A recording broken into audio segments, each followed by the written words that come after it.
This is such a tumultuous and unprecedented time. We have the coronavirus pandemic. It's causing so much loss and disruption and illness and grief, feelings of loneliness, anxiety, uncertainty.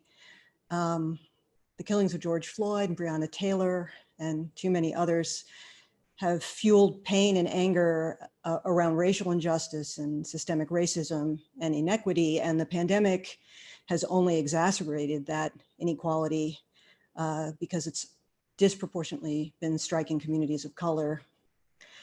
And so it's really hard to think of a time that has been more challenging to our emotional health than this one. And that's why I think it's really wonderful that we get to talk to Dr. Guy Winch today.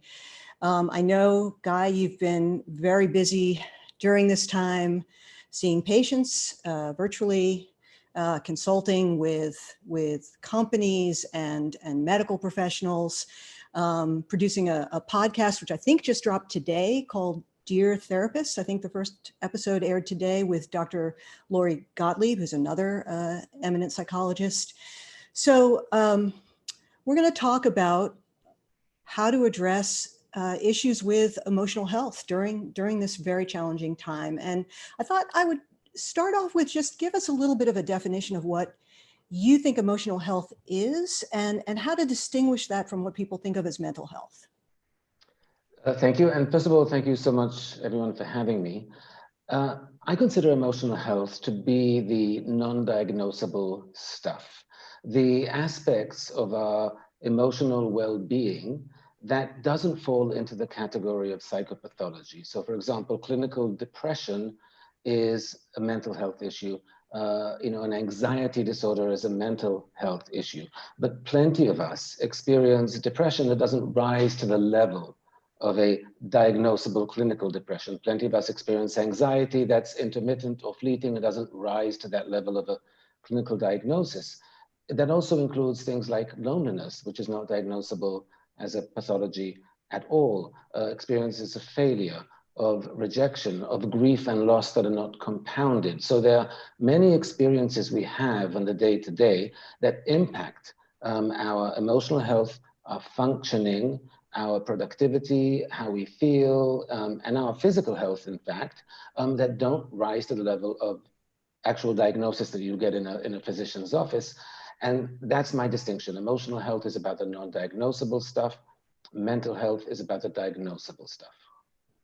So how would you characterize what is happening just on a societal level, and then we can go into some individual examples, but to our society's emotional health right now?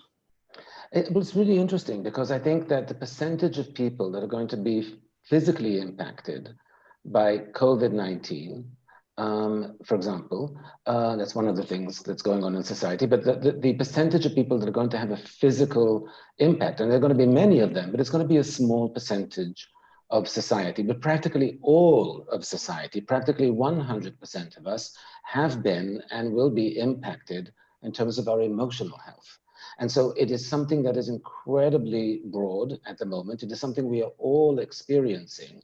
We have all lost our fundamental way of life to some degree or another. We are all dealing with massive uncertainty. We are all dealing with certain degrees of anxiety. There are these, we're all dealing, with social distancing and quarantine. So loneliness has risen significantly. We are all being impacted by, our emotional health is being impacted significantly by these events. Now, when we add in the social justice movement and things like that, which are actually really, really important. So that's a movement that's actually extremely important. I hope it goes on for a very long time. The only issue with it is that it's very difficult, especially for people of color, to be engaged in that movement without it reactivating all the wounds that justify the presence of the movement in the first place. So it's a very necessary yet terribly painful process for many people of color and for people who are not, but certainly for people of color. And there's no other way to do that except to experience that pain as you do. So again, emotional health right now is a bit under assault all over the place.